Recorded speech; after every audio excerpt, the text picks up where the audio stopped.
Hey, it's Mac with PriceActionTradingSystem.com, and it is Wednesday. It's June 10th. This will be our chart lesson, and it was mostly all downhill. We did have this rally here, but really all of that rally came with the news item, so it shouldn't really, you shouldn't have participated in any of this. You would have been trading this range up until, notice how we went into this little sideways stuff. That's generally what will happen going into an FOMC announcement. And so really the blue block is the area you should stay out. And generally that's from about 12 noon until really the price action kind of goes back to normal. And I just kind of called it that. Really, it was still pretty volatile even into the 2 o'clock hour. But you probably could have traded this trend down. So there might have been one trade in the afternoon you could take. So really our trading day only went up to about noon today. And if you did see this channel, if you played the channel rules, you could have taken that move down and that move back up, assuming it wasn't during the trading. But no, my point is notice that even with the news item, the price action rule still played out. Notice we got a break right there, right here. We tried to go to a new low, but we actually continued higher. This short-term channel had the break and a move to a new high, and then we continued to try to move lower to make a new low. We didn't quite get there. Maybe we will in the after hours. We'll see. It doesn't really matter now. That price action is into the next day. So, but it just shows you, even though this is super volatile, the price action still plays out. Even notice this break, and then we move up here to the new high, and we kind of get the overshoot, and then we start the trend down, and notice that trend line's playing all the way down. We get the break, move to a new low on that, and we're still trying to move to a new low on this two-tiered channel working down because we hadn't made a new low yet. That's what prices were attempting to do. Maybe most of that moves on this channel here, but we'll see if it continues on or not. But that's irrelevant at this point because we're into the next day.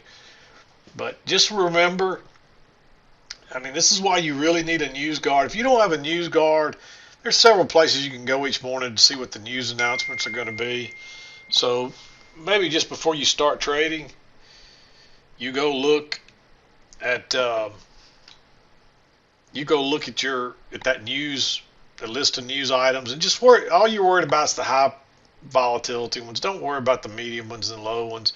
And even some of those high ones, if it's just like a FOMC speaker, don't worry too much about those. It's the news announcements that are going to announce the interest rate changes that are the ones that you really got to worry about, because they'll make most of those speakers high volatility.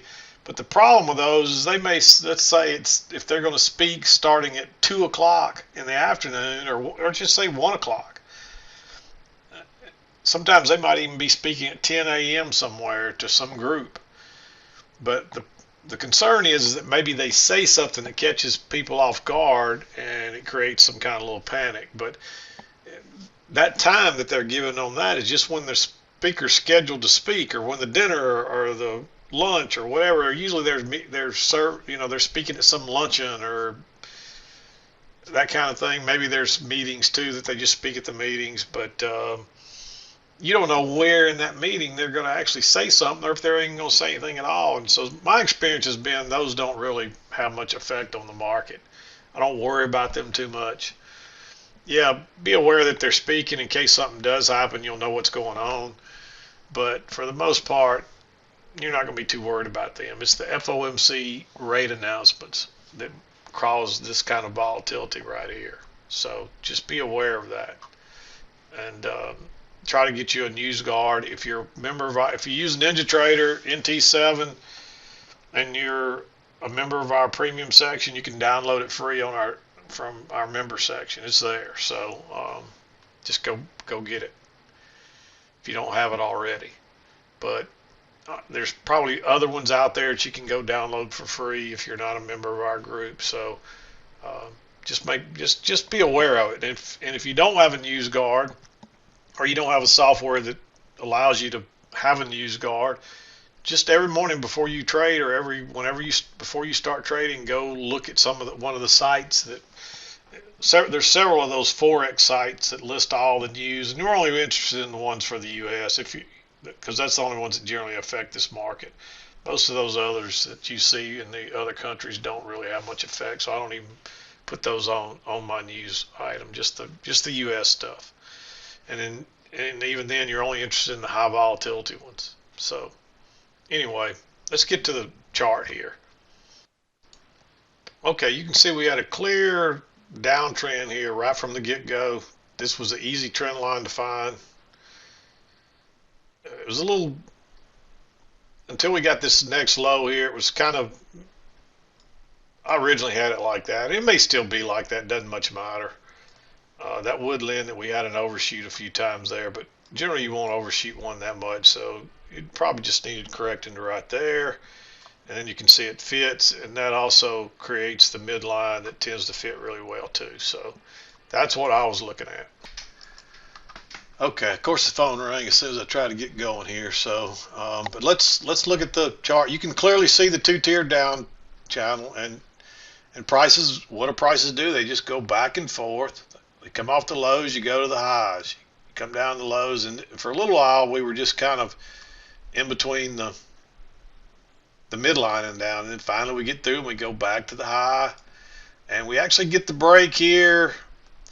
And normally you probably wouldn't see that big of a break and move higher past the trend line, but this was news related, and so really all we're that interested in is up to right here, and the prices are playing out exactly like you expect on a two-tiered channel with a downtrend.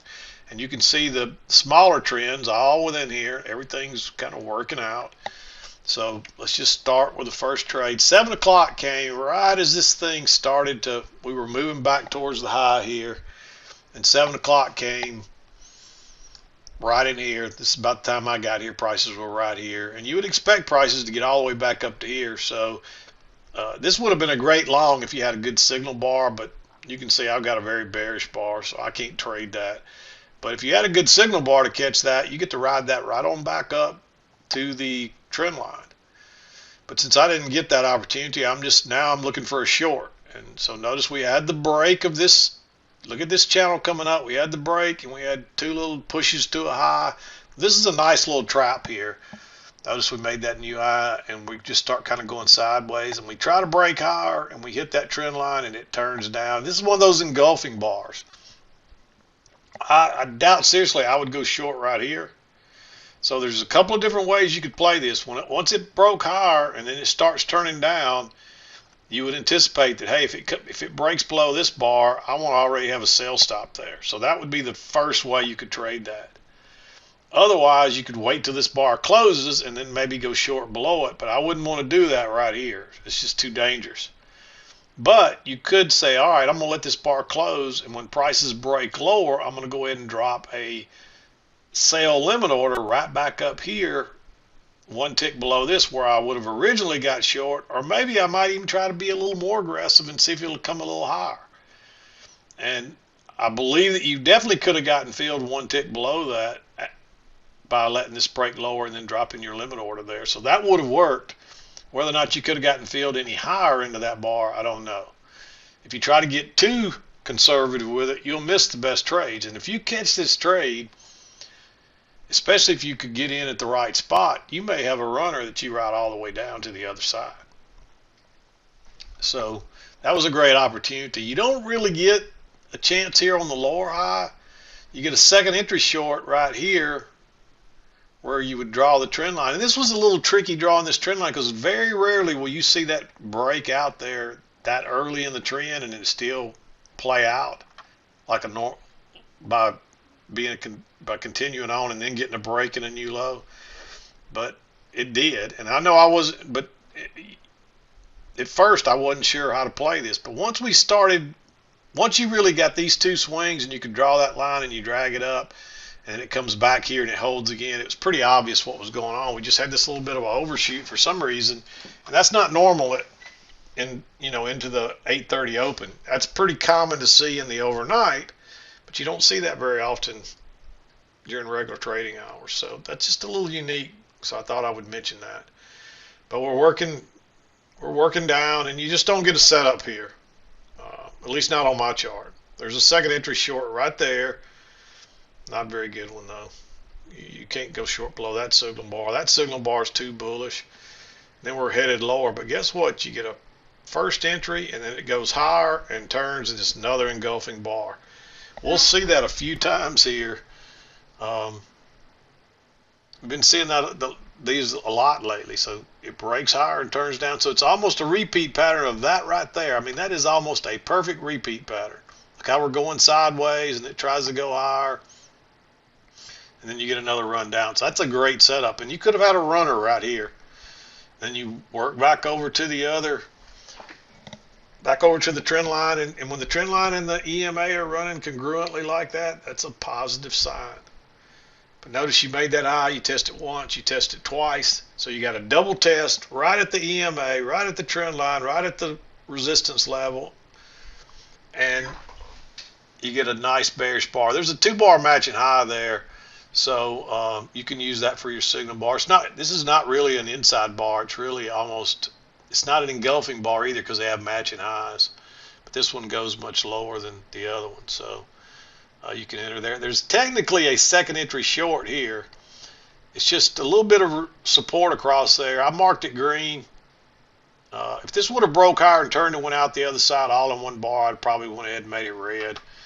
But because it couldn't break below that bar and you've already got a little support across there, I just made that one green. This is a very strong downtrend, and you already have this channel in place, so you know the trend channel line's down here somewhere, so you still got a lot of room to go.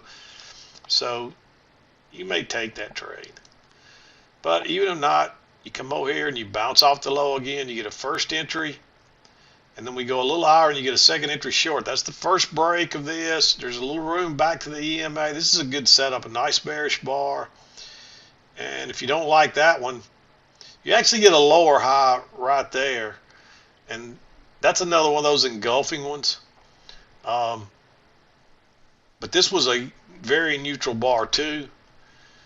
And this actually, I believe this actually broke lower and then went back up and then traded back down. So there's just not really a good setup there, right there, with the fact that ended up with no body. I don't like that trade at all. So because now you got, those two are stacked up, this one's stacking up, so now you got a fourth one that's looking, this one ended up making a little lower low, but notice how it comes back, and that's what you got to be careful of. So now you got a failed second entry long if this breaks lower. And that's where to enter, and look at it go. Look at the bottom follow of that thing. That was a great setup. And you get a runner here again, and you could ride it all the way to the low. And then you come down here and you make this low, and you get first entry, and then you get a second entry. So when it broke lower right there, that's a second entry short, and you get another nice little move down. There's a lower high right here. I marked it green, but we've already had a break, and there's a new low in place. So going short right into the very low there is a little bit risky, but you do know the trend channel is on down here somewhere. So, and you still got plenty of room, so you may take that trade. It's just getting a little risky now because we have had a close outside and we've had a leg down, but that's a two-legged correction too, so you might even get a measured leg. I don't know why I did that. But that would have been way down here. But notice we didn't get there because we bounced off the trend channel line. So actually we still tried to keep going down there. Notice we tried again, and actually that might be a perfect measured move before it was over. That's within a tick of a perfect measured move. So prices had to back up to do it, but they still met that target. But we bounced here. And the only reason I like this one, because the trend is still down, but notice we made that low, we tested once, we tested twice, we got a nice bullish bar, and we just came off the low. So we're probably at least going back to the midline, maybe all the way back to here. And you got that trout, or that double test really, and a nice bullish bar. It is right at the EMA, but having just come off that low and made that leg, you're going to at least get another leg, and you're probably at least going to go to here. I'm going to take that trade. Look at it go. And it comes to the midline and it turns back down again. This one is tempting, but that's the first break. Notice this little trend line working up, and that's the first break. So now you got two legs down, so you may get another move up, but when it breaks higher and turns down, if it breaks lower, you got them trapped. That's a failed second entry long, and you're going to have some trapped longs. All these people that got long have to look how they quickly have to exit. That's why that rockets back down so fast. And then once most of them have exited and bought back, then it kind of slows down and just continues a normal pace down. And normally I would say it would be tempting to consider buying down here right off on a nice bounce, but you don't have any break of this trend line yet, so you got to be patient.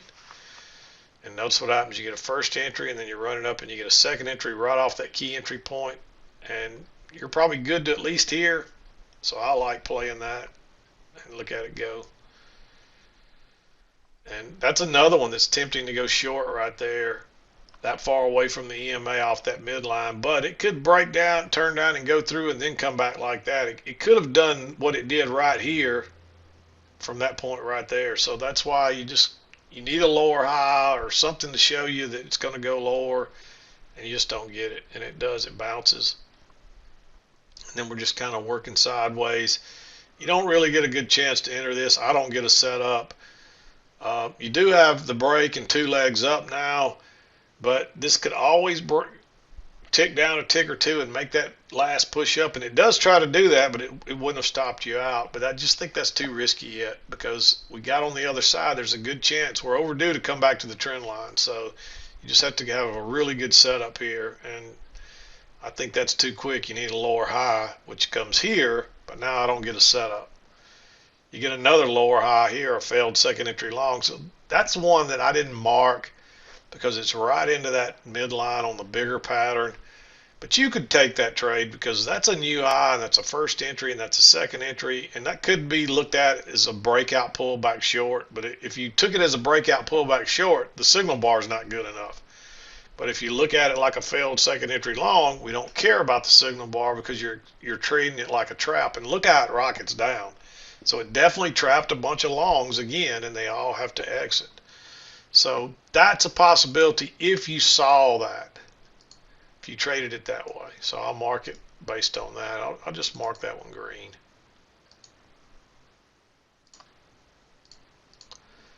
Then we come down and look, we got two measured legs down. And I just drew this off those highs and drug it down, and it turns right there. Look how far away from the EMA that is. If you know that trend line's there, but you find it off the highs, and you realize you get a close outside a new low here and being that far away, that's one of those trades that you might catch an important low and look at it go, and it never would have come back from there. Well, it actually did right here. It would have come back, but you should have probably been out by then. So that's a nice setup right there. Then we just get stuck in this. This is another one. We're just going sideways. However, the bias is still up at this point because we traded up into that, and this is our target right here, the upper trend line. So this actually breaks lower and turns and goes out the other side. There is just 4 ticks there on my chart, so that's a little risky. If you had a little better entry here where you had plenty of room to get out before these highs, then you might take that trade. But it's too risky on my chart. I marked it green. But if you're just patient, it does come back right here, and then it bounces not only off the lows, it bounces off the trend line, and now you got plenty of room to get out and look at it go again. And then I didn't mean to do that. And there's that gap. Look at that gap, how right there where your midline is. We talked about that yesterday. If you see those, you know you got your line in the right place. Because prices just tend to gap over those things. I don't understand why, but they do. And then we were running up here. Now there's no trades here, and that takes you into 12 o'clock, and you just don't want to enter at 12. And this is what happens, and this is why, because you get stuck in this, and there's no way to get out of that. And you can't afford to be stuck in a trade and then this happens. So this is why you don't trade it that last hour into an announcement like that. And that's what's happening here. The smart traders are just sitting on the sideline. They know better. And you get the little guys that don't know any better, and they're duking it out in here, and it's not going anywhere. So don't get hung up in something like that. And then boom, the news hits, and it just goes nuts. I did mark this one other trade. Notice you got the bigger channel working down here. That trend line's pretty obvious. And again, it's like a repeat. It was like this morning. You had that little poke through, but the trend line still continues to kind of work out down through there. So I don't know what the deal was with that today, but we saw it twice. It was a little repeat pattern. Notice we're coming up here, and you get this big bearish bar. But the trend line still, this little channel still valid, and so you'd really want to wait on a lower high, which comes here, and you don't get a setup. So you finally get the failed second entry long right at the key entry point working down here, and that does confirm that trend line. It breaks higher and turns down that little engulfing bar again. That's a fairly nice trade. It runs for, 5, 6, 7 points. So, and that really, you really never got another chance to do much here. You don't really want to go long here because you're really looking for prices to come down here. That's the first break. And notice we do run on down and make a new low before it turns up again. And notice there's 2 legs of correction, and then off we go to the downside again. That's pretty common. And I'd probably expect that to be, that's all after 2 o'clock, so we don't really pay a whole lot of attention to it. But I would look for a possible measured move, and let's just see. Notice that that's about where we got. We actually overshot it a little bit, and then we closed right into that. We actually closed, I think, right at that measured move mark. Look at that. We closed right on it. Interesting. But that's pretty much how it played out today. Pretty much into that news item. This was a 2-tiered down channel. The thing is, this 2-tiered channel is large enough that you can get a good trend back in the other direction. And I talked about that in the mid-morning chart post this morning. That if you got a good trend on the way back up, by all means you can trade it. Just make sure it's a good trend up. This one you could have possibly traded if it was not before 7 o'clock. This one's not as strong. You can see there's a lot of sideways movement, but it still works its way all the way back before it sells off, and then the news took over there and it shoots up. So, but yeah, this was all down. And I want to say this too before I wrap up. I want to keep this as short as I can, but I had people send me a chart, ask me questions about losers, and they're buying this thing. They're trying to buy all the way down. This is a trend day. Don't be trying to buy the lows on a trend day. This is not a range day. And so you're asking for trouble if you're trying to buy. You're probably going to have a loser, and if you do have a winner, you just got lucky. Look at all those easy sales. And just about every one of them would have caught some form of a runner, and some of them you could have run the rest of the way down. That's the beauty of staying with the trend. When you start trying to buy in here, look how every one of these just corrected a little bit and then sold off. Why risk that when you can get on with the trend and take a big move, a quick, easy move? Stop trying to counter trend trade. So anyway, I'm going to wrap it up. We'll be back again to do it tomorrow and wrap up our week. I'm done for today. This is Mac with PriceActionTradingSystem.com, and we'll see you next